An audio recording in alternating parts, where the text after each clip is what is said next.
When it snores through the night, joy come in the morning. That's it. Like, he snores all through the night. Or you can even cover your ears with pillow or some earplugs or whatnot. But you see, that mouth, literally. Ha, no remedy.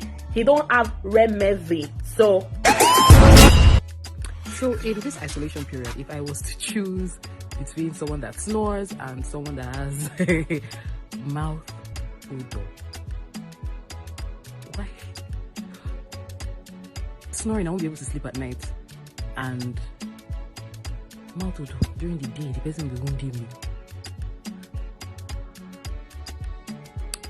I think I'll go with snoring because Hopefully, I don't have to sleep in the same room with the person. Hopefully, like, we'll all soon in another place. But yeah, I guess so. I guess that's what I'll choose. I'll choose snoring. We'll sleep in separate rooms.